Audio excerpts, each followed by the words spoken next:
Hi everyone, Sajid Amit here and welcome to another review. This review is of the Campfire Andromeda 2020, which is a very iconic IEM. I have these IEMs in front of me. As a disclaimer, these IEMs are mine, so I bought them with my own money. I bought them from Audio 46 in New York, so I don't have any financial incentive to say anything positive or negative about this. And throughout the review, I want to sort of compare on and off with the Sony IER M9, which is another very respected IEM. And many prefer this to the Andromeda. Stay tuned to find out which I prefer and why. So in terms of background information, the Andromedas are in their 4th iteration, if I'm not mistaken. So these are the 2020 version. So they've had many rounds of retuning, and they were quite famous even before this 2020 version. But I do think the 2020 version nails the tuning. And in terms of, but I'll get into more details about that. I do want to start with a discussion on the aesthetics, build, and comfort. Aesthetically, of course, these are iconic. Emerald green, which is what I think really draws a lot of people when they first look at this. It's really well designed. It's zirconium blasted aluminum, so the shells are pretty sturdy. They look pretty neat, and you might know a lot of Chinese manufacturers, lower end Chinese manufacturers that have replicated this, shamelessly I might add. But I mean, that's what it is. It is a beautiful looking IEM. Inside there are 5 balanced armature drivers, 2 for the lower end, 1 for mid-range and 2 for the treble. So basically, it's an all-BS setup. The build quality is fantastic, aesthetically very super pleasing, very iconic really, because you don't get many emerald green audio gear or anything really in real life, right? So they stand out, they look very pretty. And in terms of comfort, I think they're okay in terms of comfort. They're not super comfortable, so these shells aren't huge. So they'll fit inside my ear, for instance, well. There's no, odd pressure buildup or anything, but when it comes to comfort, there's very little can be said that's a negative about the Sony IER M9, because the M9s are supremely comfortable and way more comfortable in terms of how easy it is to loop around your ear, how much they stay in, no pressure buildup, and very light and not very large compared to the Andromeda. So I do think the IER M9 is more comfortable. So now moving on to sound. Tonality, first of all. So if I first of all want to summarize my impression of the tonality. So tonally speaking, these are the best tuned among all the Andromedas, all the versions of the Andromedas, because there were certain problems with the mid-range dip and certain treble peaks with the previous iterations, but those have been corrected in this version. So much so I do find that these IEMs are very pleasing, very musical, and very warm. You might be asking what I mean by musical. So by musical, so my reference is the Hyphaman Susvara, which I have back there. It's sort of covered in that sort of black clothing material. So I feel like, in my experience, musicality is something that happens when you have a nice balanced sound signature. So you have some bass, you have a mid-range that's present, and you also have air frequencies. And I personally find tunings like the Andros tuning more musical than a lot of Harman tunings, because this does not have the bass shelf that Harman does, which I like. This has a slightly more withdrawn presence region compared to Harman, which I like, and this has a beautiful treble. It doesn't have as much air as I tend to like, but that's fine. So as far as treble goes, the focus is more on mid-treble here than on upper treble, but it's a beautifully executed treble. Mid-range is beautiful, so there's some warmth that comes in from the bass. And in terms of the mid-range, there's more lower mid-range energy than upper mid-range energy, which makes vocals very lush sounding and very pleasing and very natural sounding, which I really like. The bass here has received some criticism, which confuses me because it's not very bad bass.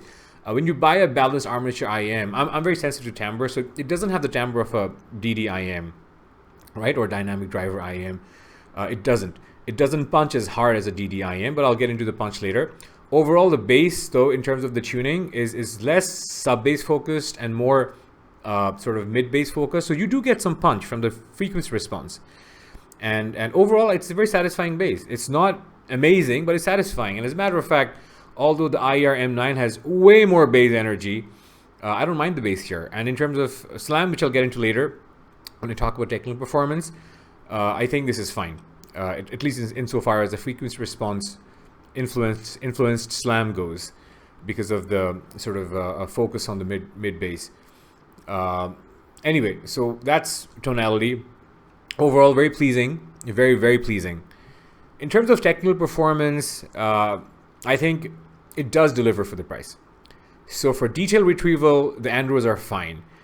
They're not class leading, so they're not as detailed as the IER M9. So that's for sure. The M9s, when I have A/B'd them, I personally felt that on a lot of tracks, especially tracks with a lot, tracks that lend themselves to sort of an analysis of detail retrieval, the M9 retrieves way more information. So if that matters to you, the M9 is more detail, more retrieving of detail, so to speak. However, when it comes to slam and sort of dynamics and speed, I do think they're very similar, because so this is faster, first of all, and although this is famous for its bass, I don't personally feel that the IER M9 slams very hard. So in terms of dynamic slam, I feel that they're quite comparable. Soundstage and imaging is interesting because the Andros have been praised for their soundstage and imaging. People have said that the soundstage is holographic. Some people have said this is wide. People have praised the imaging and have said this is out of your head sort of imaging. And there's some hyperbole. I do feel like the soundstage is fine here. It's wide. I don't personally know what holographic... I sort of know what holographic means. I've heard headphones that. But I do think holographic is a term that's very casually used in reviews.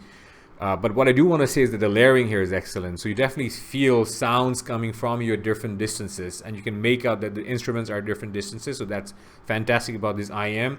It does have good soundstage and it does have good imaging. The layering is also wonderful. However, when it comes to imaging, the IER M9 is fabulous.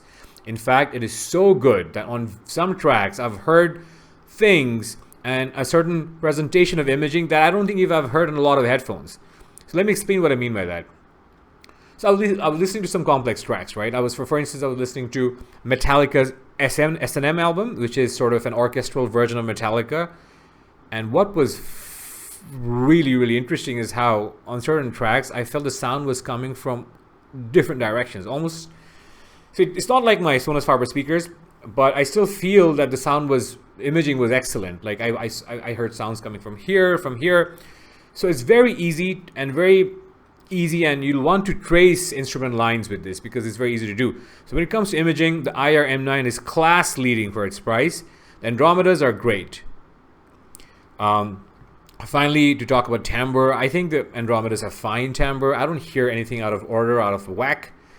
The timbre is fine. There's nothing to complain about. There's nothing to write home about. The Andros have great timbre, good timbre. The M9s don't necessarily impress me with their timbre, but there's not much to choose between these two when it comes to timbre. Finally, I want to talk about amp pairings and how easy or hard it is to drive. So this is famously easy to drive. It has very low impedance, so much so that it picks up hiss very easily. So it is a very hissy IEM, which might be construed as a drawback, if you will. I have run this with the IE Match previously. These days I run it with the AK Khan Alpha. It's a pretty sturdy, robust, very heavy DAP that I've personally bought because I like to drive headphones with it occasionally, and it does drive headphones, and a review of this is forthcoming. However, it pairs well with the Andros, and I've tried other sort of DAPs and even dongles with the Andros, and they work fine. But if you are sensitive to hiss, you might want to pick up an IFI IE Match. And genre matching, which is something I sort of like to leave my reviews with. The Andros are great, right? The Andros are great. You can play anything with this. I've listened to rock today. I've listened to female vocals, male vocals. I've listened to R&B, hip hop. All sorts of genres sound good. But if you are trying to decide between these two, I would say that there are certain genres that this excels at, and there are certain genres that this excels at. So in terms of genres that this excels at, I would say jazz, classical, acoustic.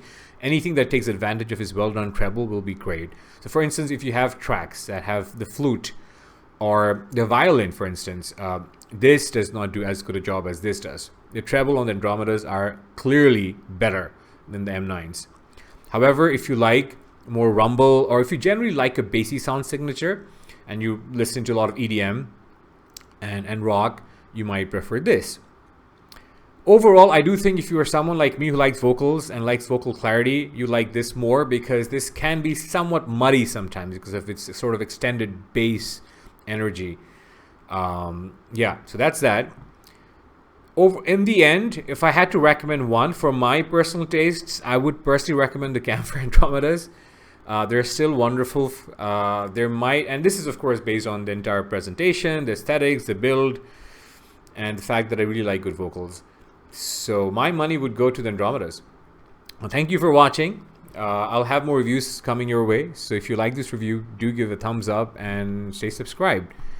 And because it is a time of COVID, listen to more audio and stay safe. Thank you. Bye.